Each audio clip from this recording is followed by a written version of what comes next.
quand la misère côtoie la misère. Le thème forcément évoqué pendant ce sommet, c'est la migration clandestine. Les pays du Maghreb, vous le savez, sont des passages obligés vers l'Europe pour les migrants. Et le moins que l'on puisse dire, c'est que ces pays sont loin d'être solidaires entre eux. Un exemple, dans ce journal, avec le Maroc et l'Algérie, une de nos équipes s'est rendue à la frontière entre les deux pays, fermée depuis 2 décennies, à la rencontre de migrants subsahariens refoulés par le Maroc vers l'Algérie. Récit, Mohamed Ayoub Bakal. Des frontières fermées depuis presque 23 ans. Entre l'Algérie et le Maroc, aucune relation terrestre depuis 1994. Même si le poste frontalier reste fermé depuis 2 décennies, une forte activité est enregistrée dans la région. Un flux très important de migrants traverse la frontière pour se rendre en Algérie, aidé par le Marzan, le chemin qui mène à la frontière entre Marnia et Zuya, où nous avons rencontré des centaines de migrants de toutes nationalités. Après avoir réussi à passer la frontière, ils traversent des kilomètres pour atteindre le premier village algérien à la recherche d'eau et de quoi se nourrir. Depuis sur la colline là-bas, on mange jusqu'ici là. Mais comme il y a des amis derrière, bon, on était prêtés 84. Le Maroc traque les migrants clandestins. Un traitement inhumain leur est réservé selon leurs témoignages. Des migrants gardent des séquelles physiques après avoir été dépouillés de leur argent, de leur téléphone ou encore de leurs documents de voyage, puis jetés en prison avant de pouvoir s'enfuir de cet enfer et s'infiltrer en Algérie. Parce que quand je pars, tous les Marocains volent tout mon argent, ils me frappent, ils brûlent mes habits, tout. Mon permis, toutes nos pièces, passeport, tout est, ils ont pris tout. Avec nous, l'argent, euros, il y avait 100 euros dans ma poche. Donc tout ça là, c'est resté. Avec eux là-bas. C'est pas les Algériens. Les Algériens en tout cas bien. Mais les Marocains, vraiment pas bien. Voilà. On ne lui a pas donné même à manger. Tu vois ma mère là. Ici là. C'est même. C'est déplacé. Ici là, c'est déplacé. Ils m'ont frappé avec le bois. De Marnia, direction Alab dans la commune de Bouigie, le dernier point du territoire national. Entre l'Algérie et Sidi Bouked, le premier village marocain à l'ouest, ce grillage en guise de séparation de territoire.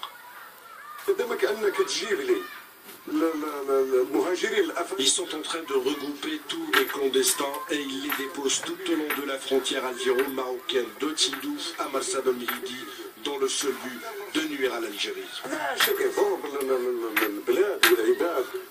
Notre route a croisé quelques-uns d'entre eux qui sont arrivés à Sebdo en marchant. Moussa, tout juste 16 ans, et Lameu, arrivé du Cameroun via la frontière marocaine à la recherche d'un travail. Il raconte le calvaire de la traversée et la traque du Marzan. On est arrivé là-bas au Maroc, on nous a arrêtés, la police, gendarmerie marocaine, ils nous ont arrêtés, ils ont tout pris chez nous, les téléphones, l'argent, tout ça. Ils ont pris nous fermés en prison, on a fait 4 jours. Mais après, ils nous ont libérés la nuit, ils disent qu'il faut qu'on marche, on dit que nous on ne peut pas marcher à pied. Et quand l'armée sur nous, on dit qu'on marche. C'est comme ça qu'on est à 4. En plus, on a marché là-bas jusqu'à, on appelle ça quoi. On était à 60 au Maroc. 60. Mais... C'est donc sous le regard des gardes frontières marocains que des dizaines de migrants clandestins se rendent quotidiennement en Algérie sans qu'aucun d'entre eux ne réagisse. L'Algérie qui est devenue une porte dorée pour les migrants subsahariens qui mènent directement au continent européen. Bye BHR sur le 2.0. Bonjour à toutes et à tous, mes amis. La paix, je vous envoie. Alors, vous voyez, quand la misère rencontre la misère, alors, quand vous voyez aussi que même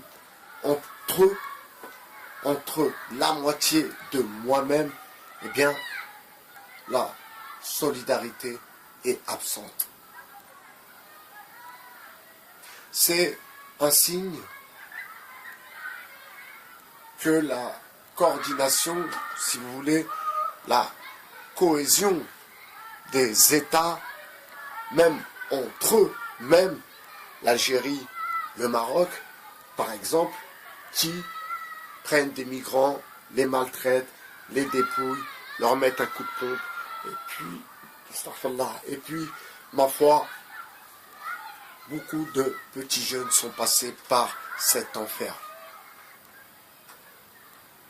La suite de cet enfer, c'est que beaucoup de ces jeunes, malheureusement, en sortent avec des séquelles. Des séquelles qui sont, pour le coup, réelles. De réelles séquelles.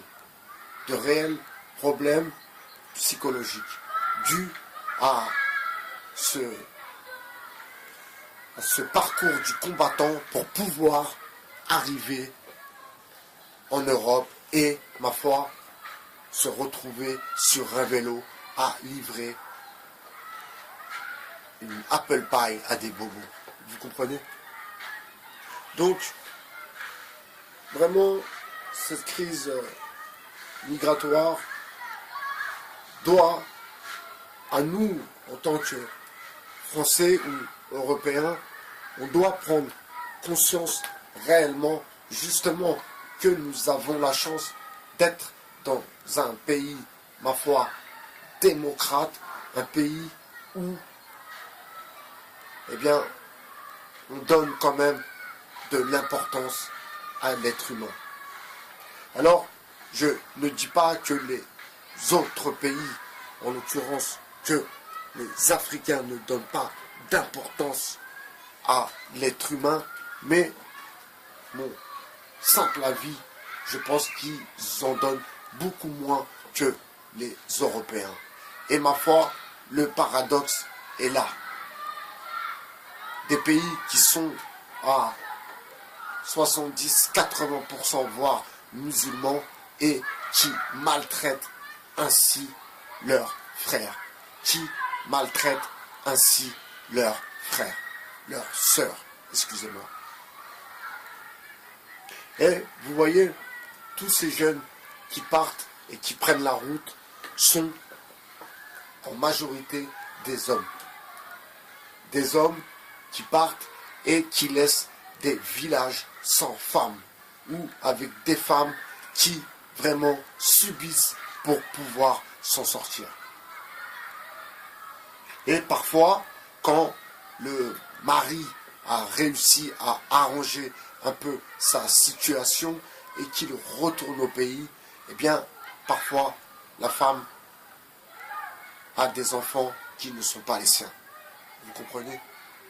Manque d'hygiène, manque de prévention, pas de pilules, eh bien, tout ceci engendre encore une misère certaine.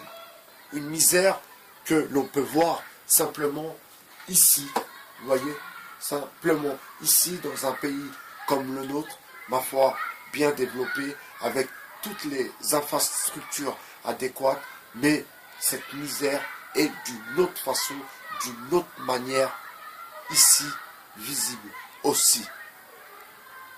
Alors, vous voyez, tous ces cassos, la cassositude, ces gens, pas tous bien heureusement, mais pour une grande majorité, ces gens qui vivent dans les quartiers se laissent porter par cette misère et sont dépassés par cette misère.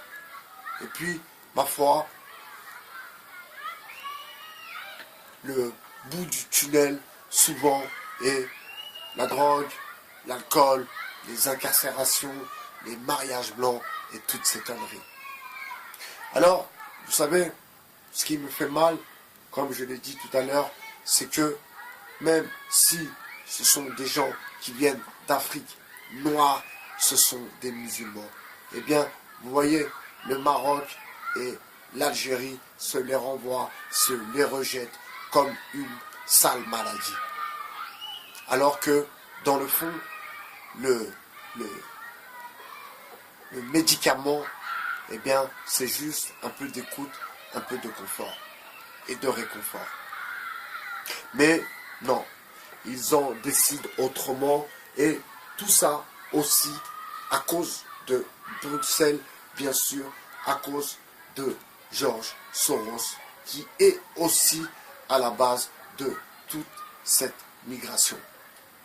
Alors, souvenez-vous de Israël, cette association qui vient aider les migrants au bord même de la plage en leur apportant un peu de soutien logistique et même une carte avec les chemins à prendre pour ne pas se faire attraper. Vous comprenez? Donc vous voyez, ces grands hommes d'affaires, ces hommes puissants qui financent ce genre d'association telle Israël pour, ma foi, pour que ces jeunes demain, eh bien, viennent en Europe et comme on l'a vu à Bruxelles, des Barnum qui sont là pour accueillir ces gens, pour essayer de voir ce qu'ils peuvent en tirer, les faire travailler ou bien en tirer au moins quelque chose. Et vous voyez, quand je vous disais hier que je suis contre toute forme d'inégalité, eh bien, l'immigration choisie est une inégalité.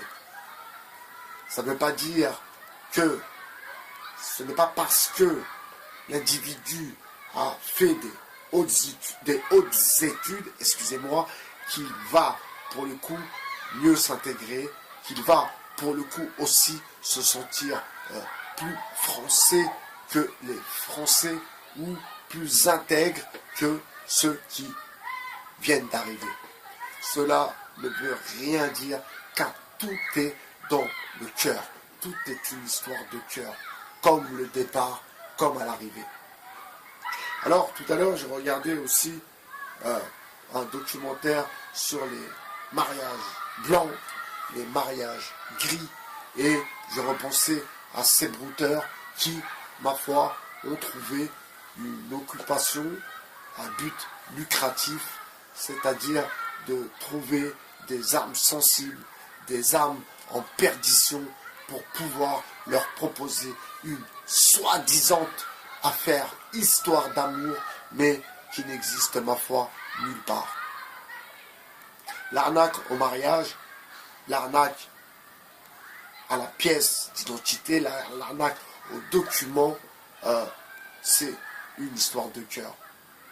Et il ne faut pas oublier, dans ces histoires aussi, il y a des jeunes gens, il y a des gens aussi qui subissent très très mal ces mariages arrangés. Mais là, je prends la chose de l'autre côté. C'est-à-dire que la femme lui demande sans cesse de l'argent.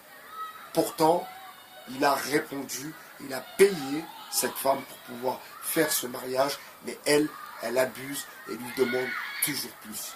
Vous voyez? Donc, le plus intelligent dans cette histoire, je pense, est celui qui se remet en question et qui réfléchit, ma foi, quel est le meilleur de sa solution. Alors, je ne sais pas si partir est la meilleure solution. Par contre, je suis sûr que construire, c'est mieux que détruire. C'était By BHR, votre philosophe sur le 2.0. Je vous souhaite une bonne journée. Ciao.